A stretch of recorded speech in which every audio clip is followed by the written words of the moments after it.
Salam alaikum. Alors, on va voir un nouveau paragraphe qui s'intitule Expression analytique des produits vectoriels dans un repère autonomé. Suite au paragraphe qu'on a déjà vu dans la première vidéo, qui contiennent la définition du produit vectoriel, puis la définition d'un repère autonomie directe, puis la définition vectorielle du produit vectoriel. Alors, dans ce paragraphe, on va voir l'expression analytique du produit vectoriel dans un repère autonomé, présenté par le professeur Zakaria Moussoré, professeur de mathématiques au sein du lycée qualifié Argan, direction provinciale Tiznit, dédié aux élèves de la deuxième année sciences physiques. Alors, on va considérer deux vecteurs U et V dans l'espace bien sûr, et l'espace est muni d'un repère orthonomé direct ou IJK. Alors, on va considérer les deux vecteurs ayant les coordonnées x, y, z, puis x', y', z'. Alors, on va calculer c'est quoi U vectoriel V. Alors, on pose les coordonnées de I, les coordonnées du U, on va les poser, c'est xi plus yj plus zk, vectoriellement par x'i, y'j et z'k. Alors, par une simple règle de calcul, on va développer. Alors, xi multiplié par x'i, ça va donner xx' multiplié par i vectoriel i prime. Alors, i vectoriel i, ça va donner 0, ou bien vecteur nul. K vectoriel k, ça va donner aussi vecteur nul. Puis, j vectoriel j, ça va donner aussi vecteur nul. Alors, il nous reste x porté par k. Le k, c'est quoi k? C'est i vectoriel j, ça va donner k. I vectoriel k, i vectoriel k, ça va donner moins j. I vectoriel k, i vectoriel k, ça va donner moins j, etc. Alors, après le calcul, on obtient ceci. YZ' moins YZ porté par I, moins XZ' moins X'Z porté par J, plus, parenthèse, XY' moins X'Y porté par K. C'est la formule du produit vectoriel. Ou bien, la première expression qui est entre les parenthèses YZ' moins YZ, c'est exactement le déterminant YY', Z'. La deuxième des choses, XZ' moins X'Z, c'est exactement XX', ZZ'.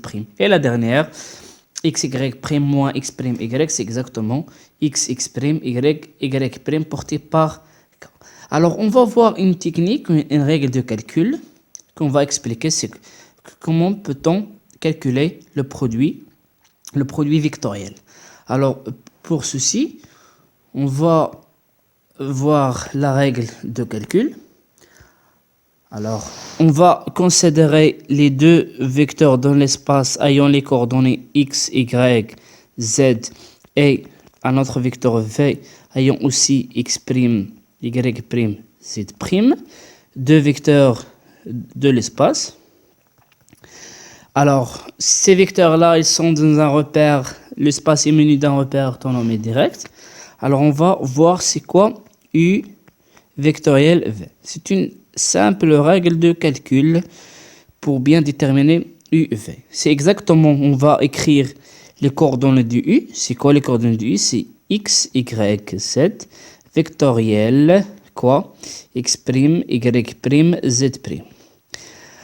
Alors, on peut faire une analogie entre l'écriture des deux vecteurs et le déterminant. Alors, on va réécrire un déterminant, mais dans une base de 3. Alors, la première, ou bien le premier vecteur, c'est I, J, K.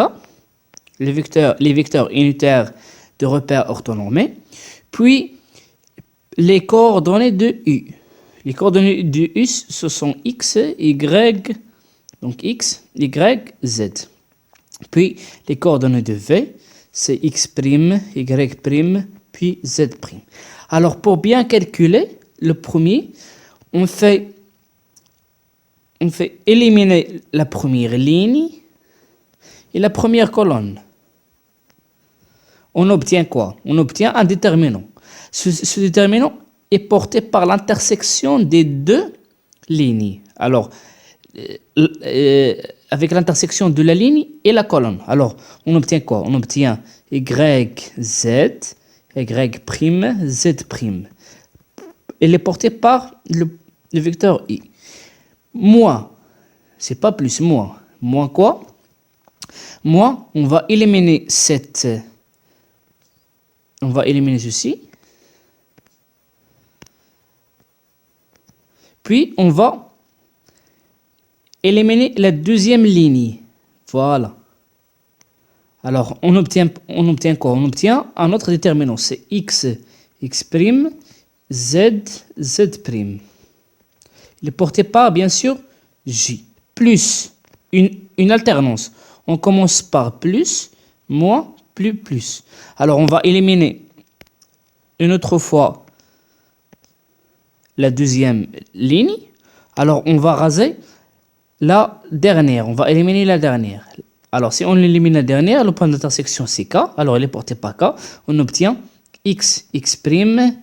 Il est porté par K.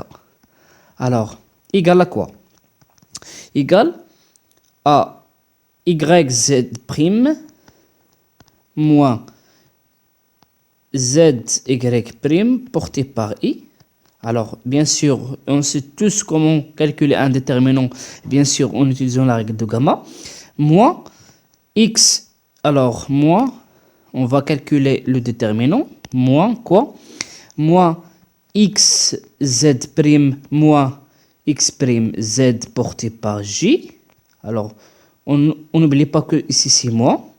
Plus la dernière, XY' moins X', porté par K. Alors, c'est la formule du produit scalaire. Alors, retournons au cours. Alors, c'est exactement la même chose qu'on a bien trouvé ici. Alors, on passe à la proposition. Donc, soit U, V2 vecteur de l'espace, les coordonnées du vecteur U vectoriel V par rapport à la base I, J, K, et grand X, grand Y, grand Z, tel que grand X, c'est YZ' moins Y', Z, c'est le calcul du premier déterminant. Y', c'est moins, c'est-à-dire moins XZ' moins X', alors le moins là, on factorise par moins, on va trouver que Y égale à X', moins XY, Z'. Et le dernier Z, c'est XY' moins X', Y. Alors, si on connaît comment calculer le produit vectoriel, c'est pas la peine de retenir cette proposition. Alors, on va directement passer aux applications. Alors, première application, calculer U vectoriel V, sachant que U de coordonnées 1, 2, moins 1 et V de coordonnées 3, 0, 2. Alors, pour cela, vous faites une pause à la vidéo et vous calculez. Après, vous comparez les deux réponses. La deuxième des choses, on va calculer l'aire du triangle ABC, sachant que A de coordonnées 2, 0, moins 1, B de coordonnées 3, 2, 1 et C de coordonnées 1, moins 1, 0. Bien sûr, les coordonnées, on l'a déjà vu, les coordonnées d'un triangle ABC. Alors, la surface du triangle ABC est S, c'est 1/2 la norme du produit vectoriel AB. Alors, après avoir fait les exercices, on corrige. Alors, U vectoriel V égale, on va poser les coordonnées du U. Alors, les coordonnées de U, ce sont 1, 2, moins 1. Puis, les coordonnées de V, c'est 3, 0, 2. Puis, on va barrer la première. On aura 2, 0, moins 1, 2. 2, 0, moins 1, 2. Porté par I. La première, c'est I. Alors, toujours la première, c'est I. La deuxième, c'est J. La troisième, c'est K. On va barrer la deuxième. Et on obtient 1, 3, moins 1, 2. 1, 3, moins 1, 2. C'est exactement la même chose. Porté par J. Puis, la dernière, on va barrer la dernière. Alors, on obtient 1, 2, 3, 0. 1, 2, 3, 0. C'est exactement la dernière portée par K. Alors, par un simple calcul, on obtient 4, moins 5 et moins 6. Pour la deuxième, on va calculer l'aire du triangle ABC. Alors, tout d'abord, on doit calculer c'est quoi les coordonnées du vecteur AB et les coordonnées du vecteur AC. Puis, on calcule AB, AC par la méthode que j'ai déjà expliquée dans la première ou bien dans ce chapitre. Après un simple calcul, on obtient 4i moins 3j plus k. Alors, les coordonnées sont 4, moins 3 et 1. Alors, la norme, c'est quoi? La norme du parallélogramme ABCD. Alors, c'est 4 carrés plus moins 3 carrés, c'est 9, plus 1 carré, c'est 1. Alors, 16 plus 9, c'est 25, plus 1, c'est 26. Alors, la surface du triangle ABC, c'est 1 demi, multiplié par racine de 26, c'est racine de 28 sur 2. Bien sûr, unité de l'aire. Alors, on a bien corrigé les deux premières activités, ou bien exemples. On passe au quatrième paragraphe, les applications du produit vectoriel. On va commencer par l'équation d'un plan définie par 3 points non alignés. On sait déjà que la définition d'un plan, c'est quoi? Ce sont 3 points non alignés. 3 points non alignés définissent un plan ou bien un point et un vecteur normal. Alors, proposition ABC 3 points non alignés.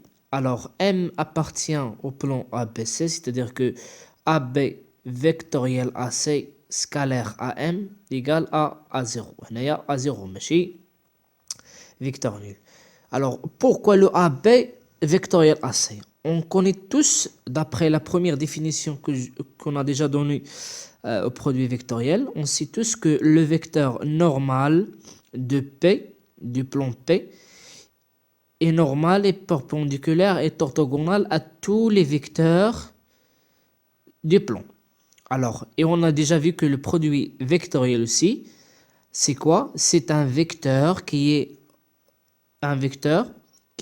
orthogonal au premier et au deuxième vecteur. On a déjà vu que W, vecteur W, égale U vectoriel V.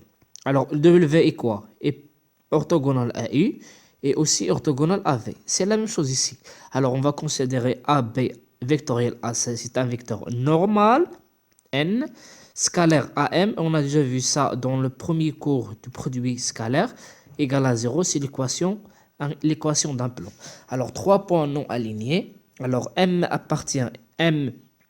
bien sûr, de coordonnées x, y, z appartient à ABC, équivalent à dire que AB vectoriel AC, le tout scalaire AM égale à 0. Alors, si U et V sont deux vecteurs directeurs des plans P, vecteur U et vecteur V, alors N égale à U vectoriel V. N, c'est quoi? C'est le vecteur normal au P.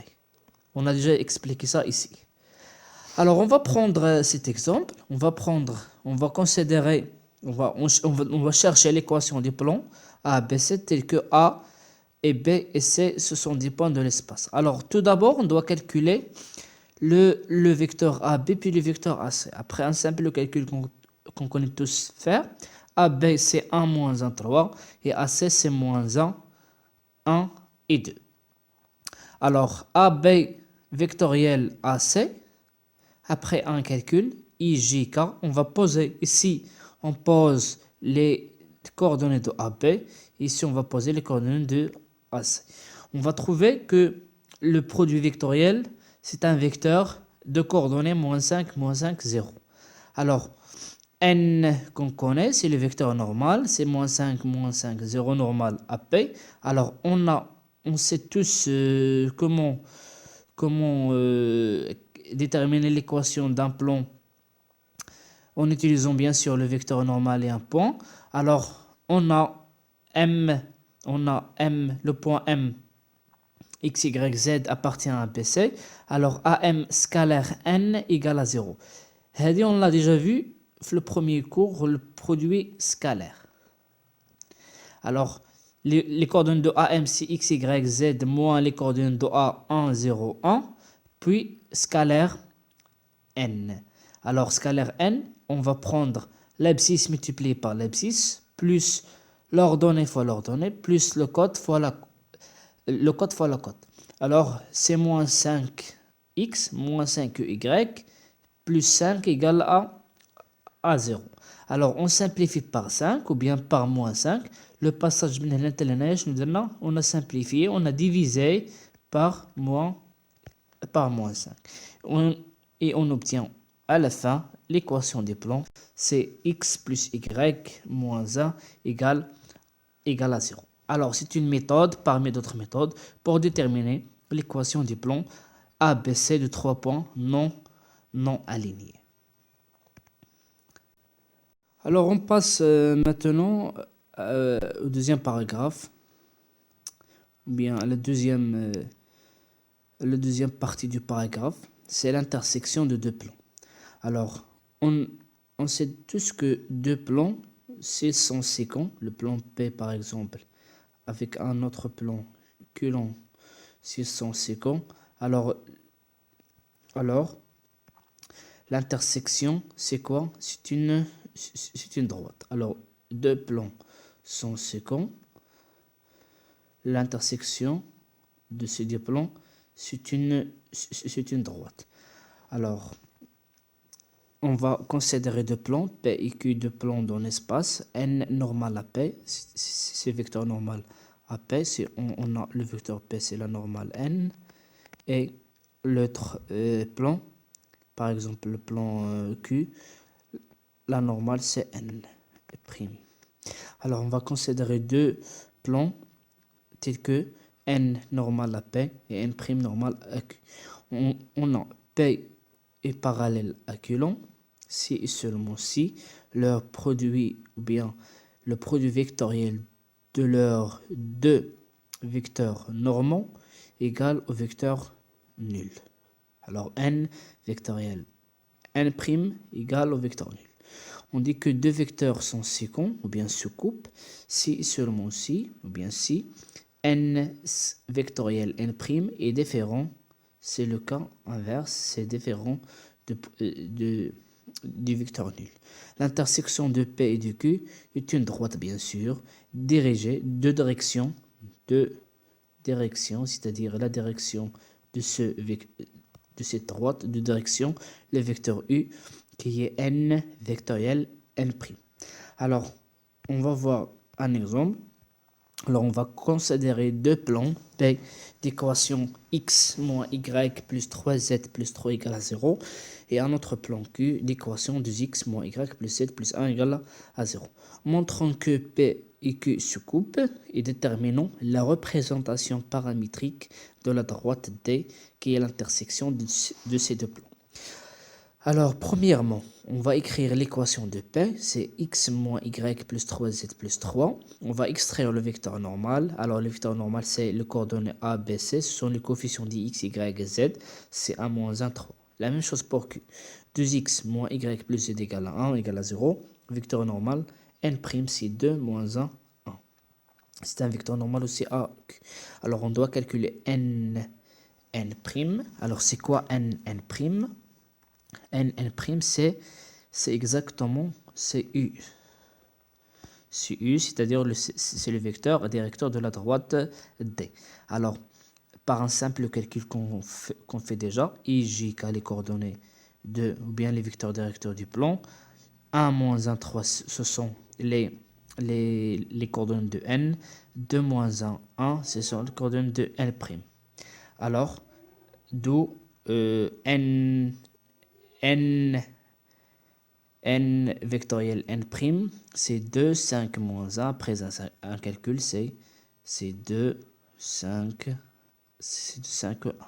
Alors, l'intersection n', c'est exactement le vecteur différent de 0, c'est-à-dire il se coupe. Donc, le vecteur U. Alors, on sait tous que D est donné paramétriquement par x, y, z. Mais on a seulement deux équations. On a seulement l'équation de P et l'équation de Q. Alors, pour cela, on a deux équations, mais à trois inconnus. La méthode ici, c'est on va poser par exemple, on va donner une valeur pour x ou bien y ou bien z.